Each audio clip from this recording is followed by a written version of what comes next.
Hello, everyone. You're meeting two very decent jet-lagged souls who've come all the way from New Delhi, but we will, we are in good rhythm. Hi, Mira. Hello.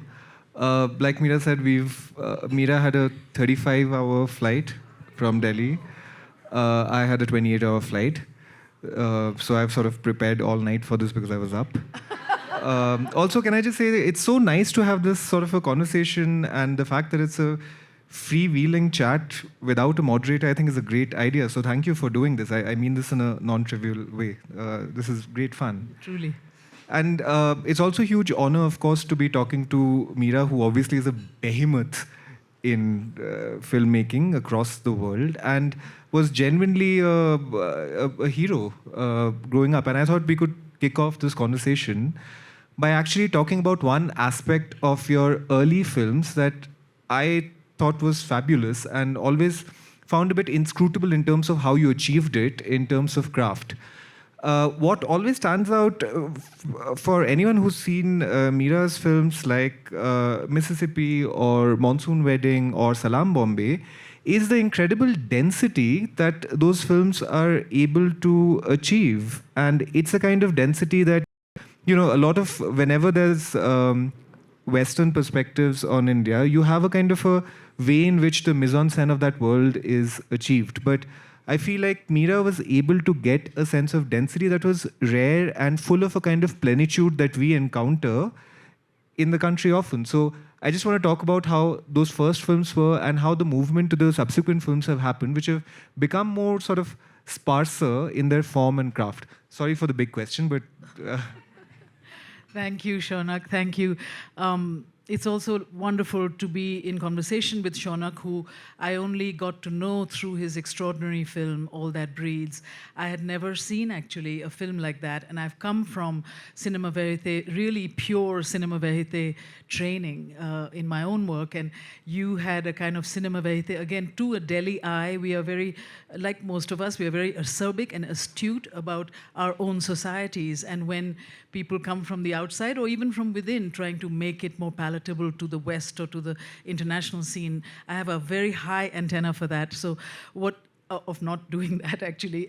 And what was interesting and beautiful about All That Breathes was it was about something so deeply real, but also like iconoclastically cinematic, in a narrative almost sense, although these were real people with real dilemmas and real beautiful healings. So it's a real pleasure for me to talk to someone I admire and who's also from the same ground that I come from.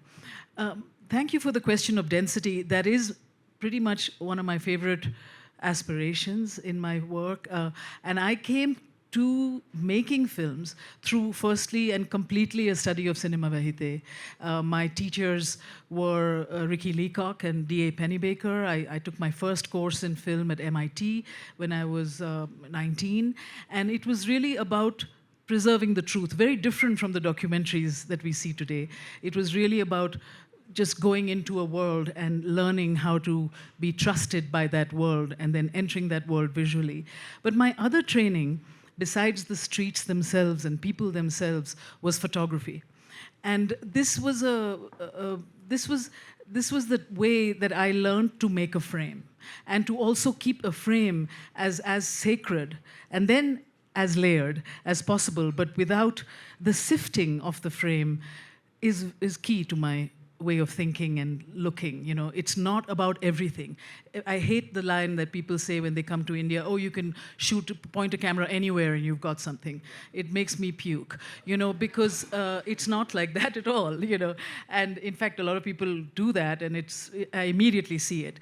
But with the study, I suppose, of living on the streets, of learning how to, you know, one of my early films, documentaries I made for 7 years, was called India Cabaret. And it was about about the line that divides good women from bad, so-called bad women in our society, and it's inevitably sexuality and economics that creates that line. And I literally lived and was seen as a stripper for several months, to the deep chagrin of my bourgeois parents in Delhi.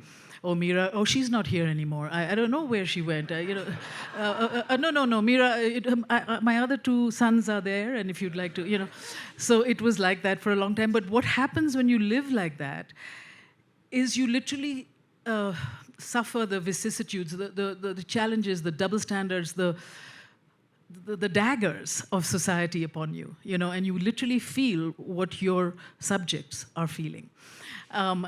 Anyway, all of this to say that I began to, of course, have a deep sense of humility, but the visual craft was always imperative, and that was what finally led me to make fiction, because I was tiring of wanting the gesture to be a certain way, wanting the light to be a certain way in my documentaries, making a narrative of the Cinema Verite documentaries, which is also a great connect to what you have done. And that's why when one of the episodes in India Cabaret, where I lived with these women and I woke up with them. We would come home from the club at about 3 a.m. and sleep till noon, and these little boys, the tea boys, would come to wake them up with hot tea, and it was this wonderful reversal of roles where they would command the boy to dance like the men had commanded them to dance the night before. They would say nacho, and then the boy would dance with the one tuneless tune he knew and serve them tea. Anyway, this was one of the kernels of an idea that led me to want to make a film about street kids and how they insist on a childhood despite having nothing. And that was my first fiction film, Salam Bombay. But again, I also... thank you.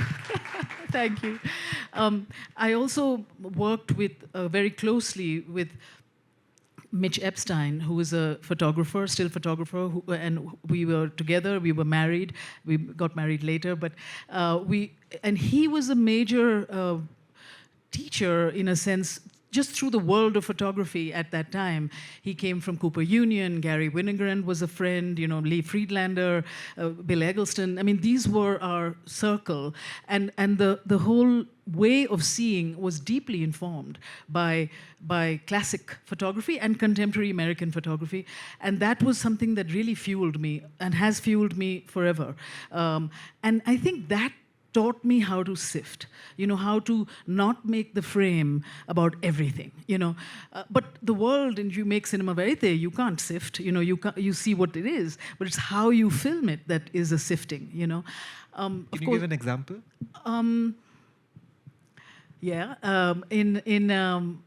In India Cabaret, they are not real strippers. They are dancers to reveal their bodies for a brief moment, and then as soon as they have stripped naked, they put this flowered cheap cloth on them, and then they come back to the green room. And in the green room, they are deeply modest women who, change, even though it's their own green room, under this flowered cloth.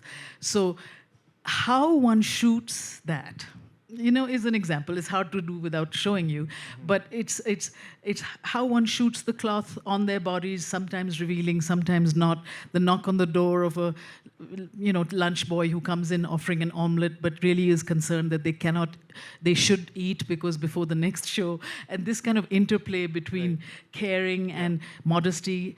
It's also how you frame it and how you shoot it. You could, if you wanted, they are there, you are there, you could do the whole thing, you could show everything you want. Yeah. But it's how you shoot it, how you create that frame. It actually creates almost a sense of mystery, that was, I think, my learning from all this, the photography, So, and that continued until making Salam Bombay, where it was with real kids. We hired about 129 street kids. We offered them the money that they would make as rag pickers and as in their normal lives. And then I chose 29 of them, and they were all in the film after a long workshop. But how you see the streets, for instance, in the brothels of Kamatipura in Bombay, I was a great frequenter of the brothels, and the way we use color in India is extraordinarily startling. So one wall in the brothel commonly was fuchsia. The other walls are that deep, weird blue green, which is supposed to prevent mosquitoes but does nothing of the sort. And so this fuchsia wall struck me, and we were shooting in real brothels, and the way I wanted this particular real brothel, so I simply asked the madame if I could paint that room the same fuchsia as in brothel number 102, and she allowed me. Or the kids sleep on the streets, and everyone pisses on the streets and defecates on the streets, but the only place that they don't piss and defecate is when there are gods painted on the walls. And the gods that are painted, these wonderful, now it's kind of fashionable to look at, what do they call it, folk art or primitive art or nonsense stuff like that. But I just looked at those icons of Jesus, Jesus, Krishna, this and that, and we painted those folk, whatever, those naive art in our set, which was on the street anyway.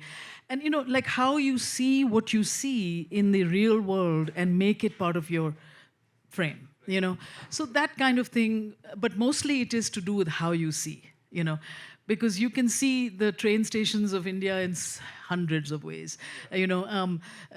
Danny Boyle, worked with me very, very carefully before he made Slumdog, for better or for worse. There was some parts that he really got, and some parts that it was very different.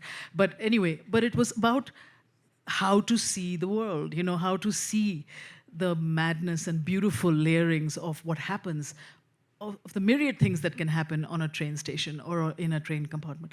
Anyway, so that's how I start to look at the world, and I've always sort of looked at the world, but also very carefully, not ever to pander to what people expect of India and its turbulence and its, and its madness and all of that. It is a sifting that goes from start to finish. But I do love the density. I love the density after the sifting, the density of how you add music, and it's not the cloying music that often is slapped on from start to finish, but so much of the use of music for me is very freewheeling between a classical song, a boatman song, old Indian movie song.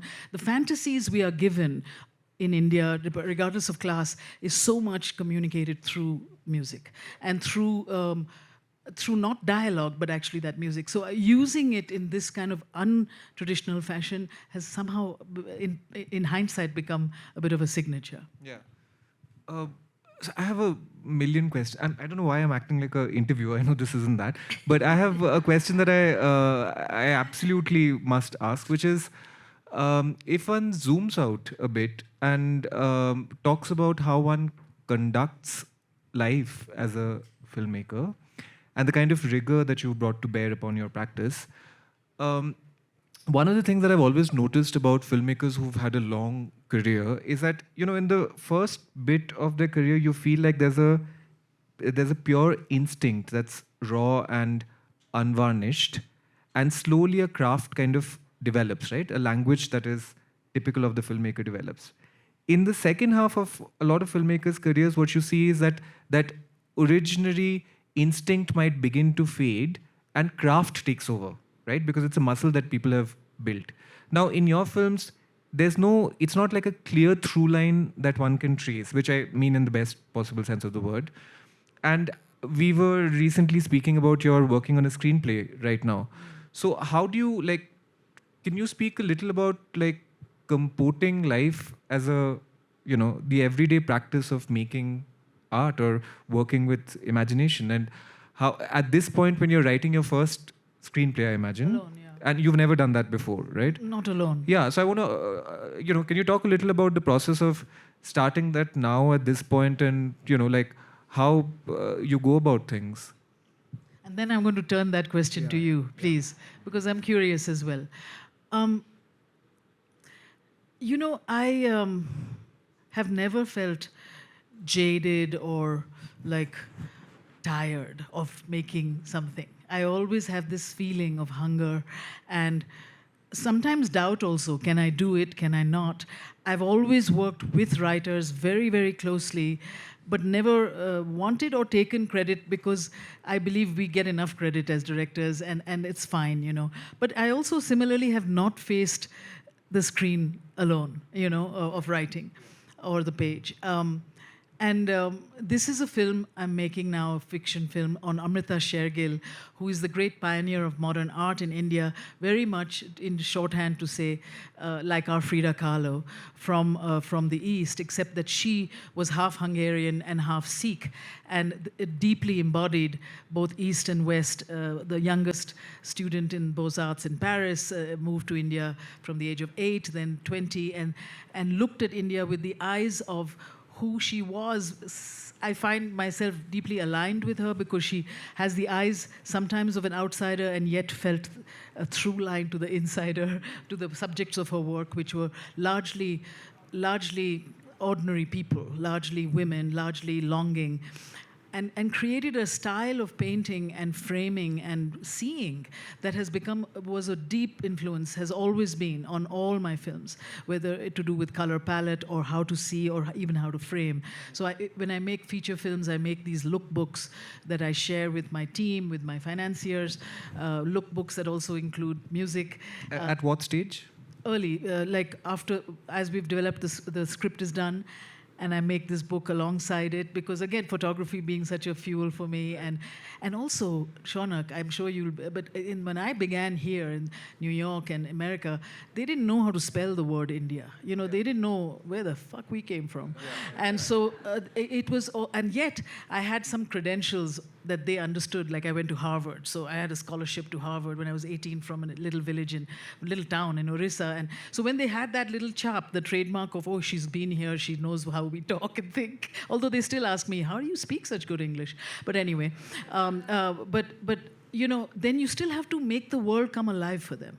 And I've always made films like, okay, Salam Bombay is from the street, but Reluctant Fundamentalist is from, say, Pakistan, Malaysia, Wall Street, you know, New York City, the high life, Oyster Bay. I mean, it's all these worlds that have to, that are seen as one, firstly by the novelist Mohsin Hamid, but I have to translate it visually into something that a financier might see. Yeah. So I make these books, and almost if you would look at all of my lookbooks, they always have Amrita Shergill in them, in some fashion or the other, mostly to do with the stripping away, with the sifting, with the modernist design of, let's say, a striped sari against the expanse of the Ganges, for instance. You know, it's a way of seeing. Anyway, that's why I was so drawn to her. A lot of people are drawn to her. There have been something like 15 films being attempted to be made on Amrita that have never been made, and I'm now financed and hopefully ready to go. But I'm writing this screenplay because the writer that had earlier, I mean, I had helped a lot, this writer that had been chosen by a producer, and at the end of it, I just thought, this is not the film I'm going to be wanting to make. And I also understand that it's not a purely commercial film, that it's not going to be a blockbuster. You know, it's a personal film almost, and it needs to be made with that engagement from me, you know. So that's why I started to write it myself. And at first it is not as daunting as I thought at first, but of course it's deeply daunting, you know. How long? The film?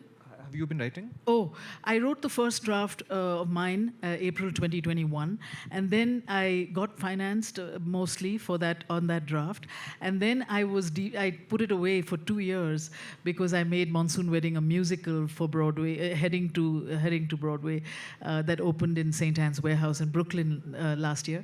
So I got completely involved with that, and now, as in August, I just went back into rewriting the screenplay, and you know. It's very tough because, well, it's just plain tough. You know, whether you do a cradle to grave kind of biopic, whether you do the last 3 months, you know, whether you do, I mean, everyone's talking to me endlessly about Maestro and how this whole life has been seen through the wife and the family, the marriage. So, you know, it's all those, any angle you can take into the reading of a life, an artistic life. And so, but I still, it still slightly is elusive, and I'm searching for that. What what should be the way in, fully in. It's going, but it is beautifully tough. And like we were discussing, one day you can get an extraordinary idea, which I know is pretty good because I've been around the block, and the next day nothing can happen for several days. And how you do that, But tell me how you do it. How do you live your life, as you were saying, as a filmmaker? And comport your life. I mean, that's actually another question beyond the screenplay. But I would be so curious. Well, we started with, documentary is a different kind of a circuit in that because there's no funding, largely from India, there's a kind of an endemic westward facingness, which you constantly have to contest and sort of undercut yourself. But the thing is that my main sort of interest initially was really craft. And I don't feel like an outsider. I've lived there all my life. I have often, had small spurts outside the country, but I feel very embedded and very vernacular and colloquial. So my main interest was a sort of was craft in how one is able to cinematically render an intensity that I was interested in. Now the thing is that with documentaries, there's a very set pattern in how docs from that part of the world are seen, which is that this really annoying, mutually exclusive binary as if, where, docs from that part of the world have to carry the burden of being social. Yeah. Everything is about disenfranchisement, or it has to be about an issue.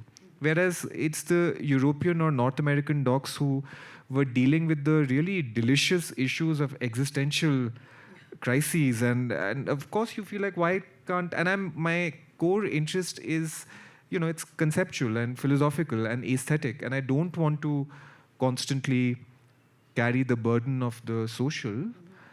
And because what that does is that it has a kind of a flattening out, and I think it only perpetuates something of a familiar regime that already is situated in the world.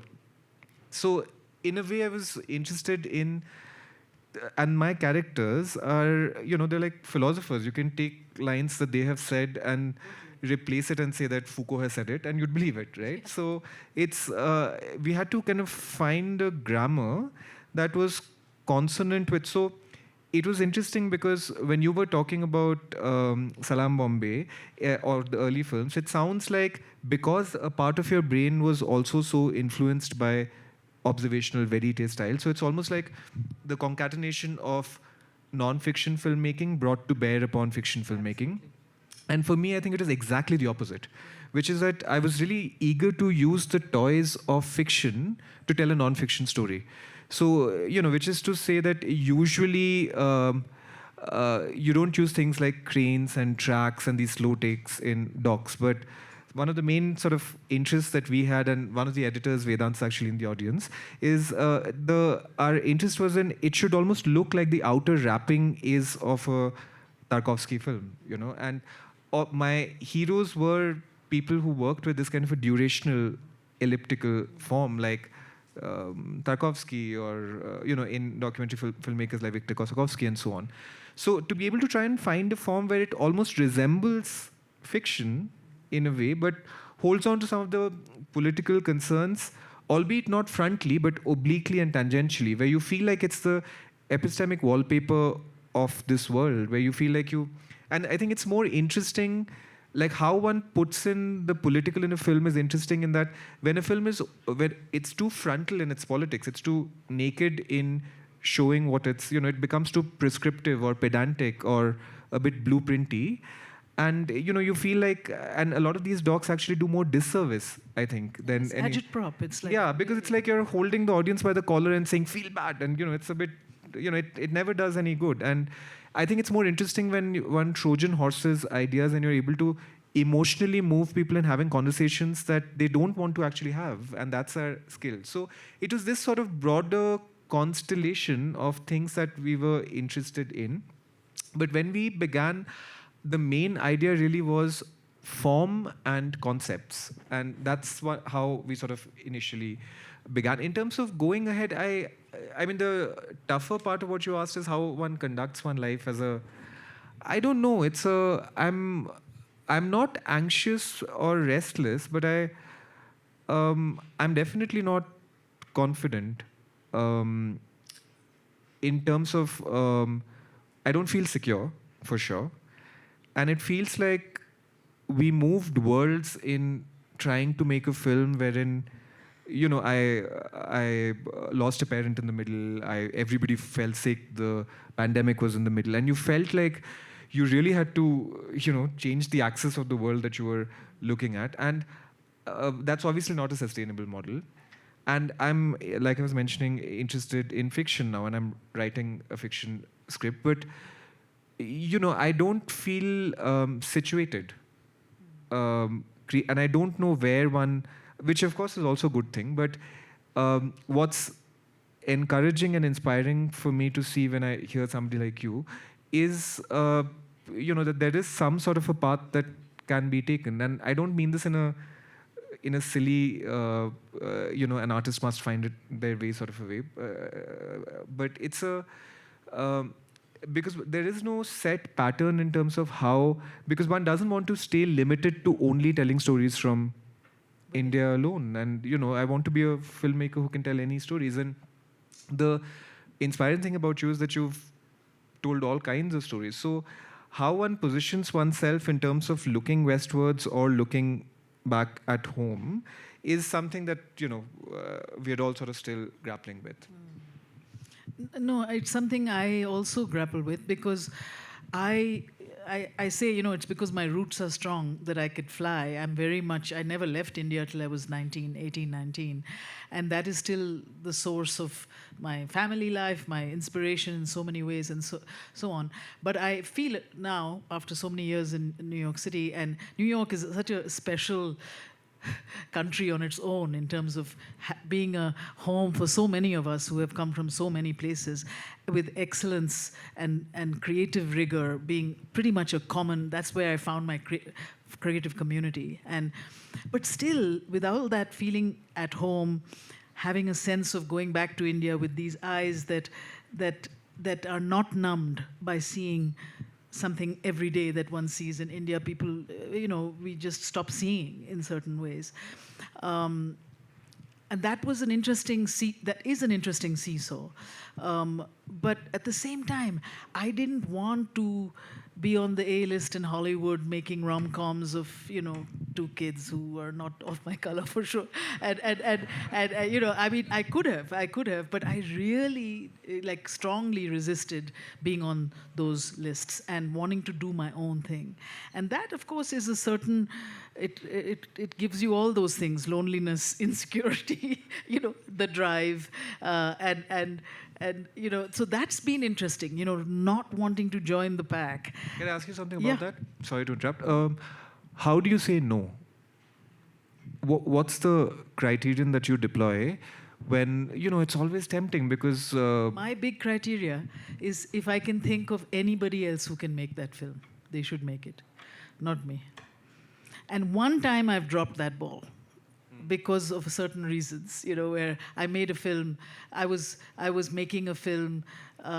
So that's the criteria I employ. It's like, if I can think of 5 people who can make that film, or kinds of people, they should make that film. Why have you come to me? I'm a very peculiar sort, and I will make the film in a peculiar, my way.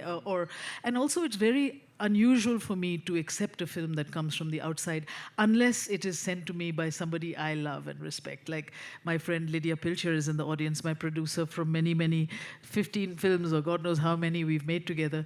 And one time, she and Uma Thurman, who's a friend, sent me Hysterical Blindness, a wonderful, honest, abrasive, working class truths of set in Bayonne, New Jersey, and I just loved the honesty and the. It's almost cringeworthy. It's about a girl in Bayonne, New Jersey, who slept with pretty much everybody in town, and then a new guy comes in and she has to have him. And what's she gonna do? And of course the problem was it was Uma Thurman who was playing that role, and I said, Uma, how do we make you cringeworthy? Anyway, but the honesty of the writing and the way of telling and the way of seeing was written by a woman, Laura Cahill, a playwright. The wonderful writing, and I loved it. And also it's interesting, because I love so many Western actors. I love so many actors that I would like to work with, but I don't think of them because I don't think of the worlds in which they can be. So I was one of the big reasons I also said yes to Hysterical was, oh, this way I could cast.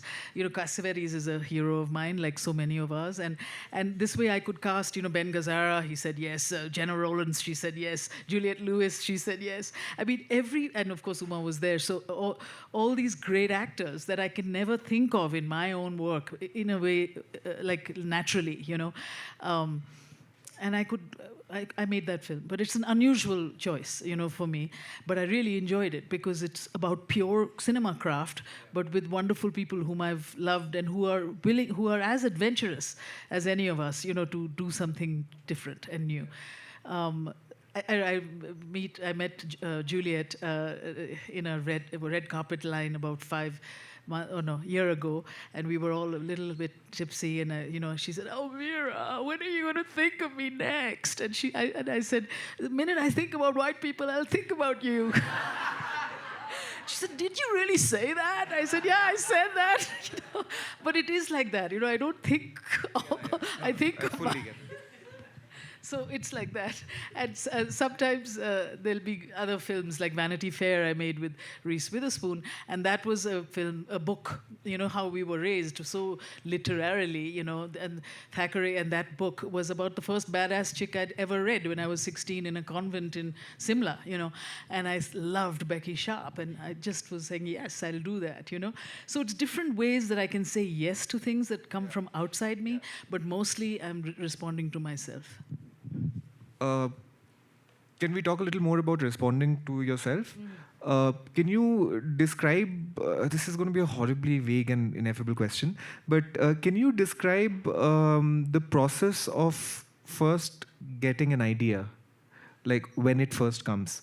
I can start it off. So for me, it feels like a ineffable glow at the back of my head, where you feel like there's, like some sort of new neural clusters are firing. Because I started off by making a film on sleeping, a film called Cities of Sleep, like a small run and gun, raw, like observational film. But what was really interesting was I felt that it was deeply speaking to something of my experience and also something that I was philosophically interested in. And similarly with this film, there was something about this sort of the dystopic, with all that breeze, there was this dystopic picture postcard of Delhi, which is the grey, hazy, monochromatic expanse, and these tiny black dots, which are the black kites, gliding lazily in the sky.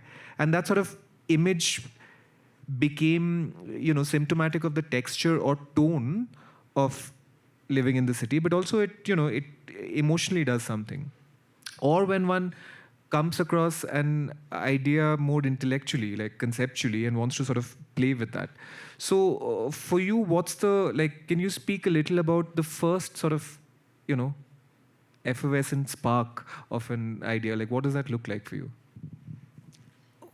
Well, to give an example, I've always been interested in class and the depravity of class in our societies, as you know it. And as India has boomed and economic this and prosperity that, this notion of class and the division of class is just insane now. And in my growing up in socialist India, it was not about ostentation. You may have had money, but you'd never show it. Today's India is all about the 6 Porsches and the neighbor and the so-and-so and the so-and-so. It's so glaringly visible. And for a long time, I've always been interested in Kurosawa's film High and Low is one of my favorite films for years. And I never want to remake anything. I never want to do that. But I was looking at that type of an idea, how to speak about class in our society, and today it is even more depraved. And I think it's the training of cinema verite that I'm very alive to the newspapers. I'm very alive to what people talk about. I'm very alive to just cocktail party stories, even. And I was told a story 7 years ago by the wife of my brother's best friend, who used to be the ex-daughter-in-law of a large arm dealers family in Delhi, and she told me this story about a horrific case. We know all the case of BMW murders. This boy who had his father's BMW, ran over 6 people who he killed in the Delhi fog, and so on. We all know that story, more or less. But she told me, I'm not going to reveal it, she told me an aspect of that story that was completely unknown from within the family. What the father did to protect his boy, who was now in jail. And that really rang a bell. And the thing about it's not the glow for me, it's about an idea that catches on to me and I won't let go of it. Whatever else I'm doing, I'm sometimes thinking about that idea. So it's 7 years it's taken me to really attack that idea. But now I'm making that film as well. It's going to be called Bro, and it's a. I'm not going to talk about it because it's about, but it's about class and it's about revenge. And it's about how, what wealth, what can I say, the impunity of wealth in our society, but also how it affects those that it employs and creates havoc in both sides of society. Sorry to sound vague, but and it's the kind of film that could become. Like as opposed to Amrita Shergill, which is an artistic, sort of not love letter. I don't like that, but just sort of a arrow.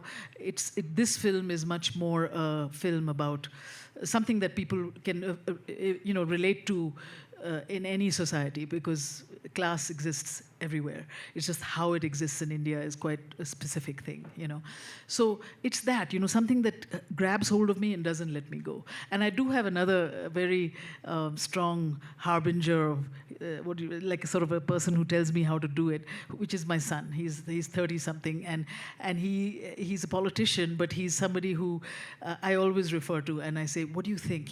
Because I was missing cinema, making cinema when I was doing the theater. I love the theater and all, but with cinema you have more, I dare say it, control over, like, the frame is yours at the end of it, not so in the theater. And anyway, I was dying to return, and I asked Zoran, what should I do? What do you think I should? What are you missing? And he referred me to this idea, which I had not forgotten at all, but I immediately then, swung into action. And now it's financed, and we're working with a writer, and and so on. So it's like that, things that catch hold of me, and they don't get diluted by time. And of course things that you don't see. I mean, if I see things, I like to make things that I've never seen before myself. If I could. Well, never seeing before is No, I shouldn't say that because I'm referring to high and No, low. but it's a very interesting kind of a instinct. By the way, if anybody wants to ask questions, I suppose that's okay. Please do. We are just chatting away. Okay, cool. We have 5 minutes before questions. No, in all. No, in all. So Yeah. maybe we should. Yeah, I mean, Open if it up. anybody wants to Be ask democratic. anything, please. I can ask one more, in which case. You said something that you've not seen, and I want to use that as a kind of springboard. So I feel like, can you talk a little about your toolkit of ideas or inspirations, in the sense that, for instance, for me, one thing that's changed, I've noticed, is that especially when I'm writing, of course, one has to be very careful of the diet that one, like what your eyes are exposed to, and what your, the ideas that you're sort of in conversation with. And what's changed for me is watching films that I've seen, but now I tend to see a lot of excerpts of it. So, like I'll see the entry into the zone and Stalker over and over, or like films that I really love, like, say, of late I've been seeing The Double Life of Veronica, different sections constantly, or or bits of books that I really love, and you sort of keep, and there's a kind of a intensity in repetitious watching or reading of something, and then suddenly something starts emanating or glowing, right? Which is very different from what I did a few years ago, where I was hungering for new stuff. And, like and now I feel like that tyranny of the novel of the new stuff is, it feels a bit oppressive. And what at least I'm trying to inculcate is put together a list of film scenes, ideas, bits from academic books or literature, etc., to keep sort of going back and reading that and like see what emerges. And it's a sort of like a ballpark or a wheelhouse of ideas that I know that I'm interested in. What are your techniques? Like, what do you do? In writing. Yeah, or like, do you keep a diary of ideas? What does it look like? What's the practice like? Well, there's a lot. I read. I read some, but you can get bogged down by what you read, and of course you try to read about the subject of the, Amrita in this case, and then I get tired of that kind of art criticism angle. I watch films, but I have this weird thing of like if I don't write, if I don't actually create some pages at the end of the day, I feel like I've done nothing, So I have to fuel myself with reading and limit what I watch. But what do the pages look like? Like, is it an outline? Is it just thoughts? No, it's actual scenes with dialogues and so on. But you forget that I've also been doing this for 2-3 years, with another writer, and then so I know the world, but first I start with making what I call a map of life. This could happen, and then that could happen, and then that could happen. And then when you start writing them, the map doesn't exist. You don't follow the map fully, You just follow the, I think, instinct of carrying on. And then I look at it again and try to see whether I'm doing too much or too little. And then I get a little bogged down by the structure of things, meaning I think the structure is all, but the structure isn't all. It's how you write within it that is really everything. It's a conundrum. Okay. Conundrum. So I think we can conclude here. This was really genuinely lovely, Mira. Thank you. And thank you for Shaunak. everybody. Thank you for coming this early in the morning. Thank you. Thank you. So we open for questions, yeah? Please feel free to ask whatever one may. Yeah. One question. There will be one question. We have a mic coming to you. There's going to be one question. You showed up so early, so you gotta get the question. Who's first? Thank you. Hi, I'm Akbar, a huge fan of Monsoon Wedding. It was one of my favorite movies, and seeing Varun on screen where you didn't know if he was queer, but he was queer, was the first time I saw myself, so it was really impactful seeing it as a kid. Time has changed so much since that movie was made. Have you explored LGBTQ narratives in South Asia and brown culture for any films and projects? Is that something that you feel it's time to kind of uplift and share those stories? I mean, I'm open, but I always say that you should, people should tell their own stories rather than me tell them for them. But I'm certainly right from Monsoon Wedding or any other. I live around it, I'm with it, and so on. And now, in actually translating the Varun character into the stage version has been also very interesting, because now it's not just so simple, because you can get into much more complicated things about it. So yeah, I'm open, but not particularly thinking of it directly, but seeing a lot, and loving it. Yeah. You have another question? Yeah. Do one more and then we... Hi, Mira. I really loved whatever you spoke, and I'm just intrigued a little bit by what you shared about lookbooks. And I want to know if you can share at what point, how much do you actually involve your core team or is the lookbook primarily for your own creative process, or do you share it with people that you discuss the ideas with? Just if you could talk a little about that. Because I've always, with Lydia and others, I've always produced and financed my own films more or less all the time. So first, these books come from trying to con the person into financing me, So it's like, it could be a Gucci advertisement with the light, it could be Raghu Rai or Raghuveer Singh's picture, or it could be, it's an amalgam of images.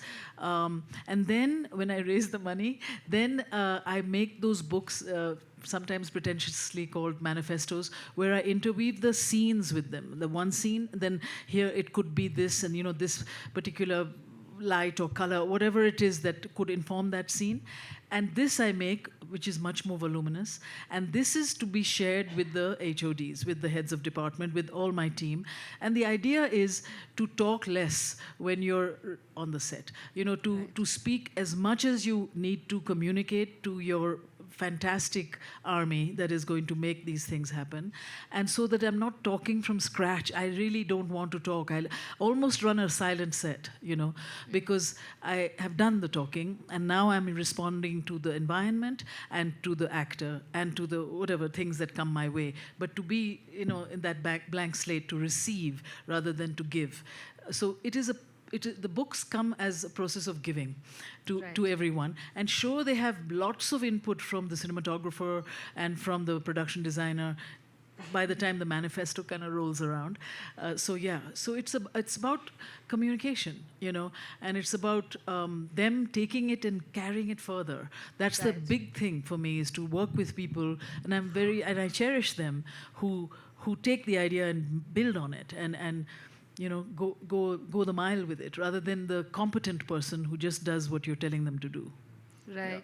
And since you also mentioned about photography, I just want to... Do you also use your own frames or like that you click in the lookbooks? No. Okay. Yeah, I can't stand that, looking at your own work and thinking you're great. But Amrita Shergill I use again and again. But no, I don't end up losing my own things. Because I don't want to step in the same river twice, in a sense. Yeah. Thank you so much, everyone. Thank you, Shaunak.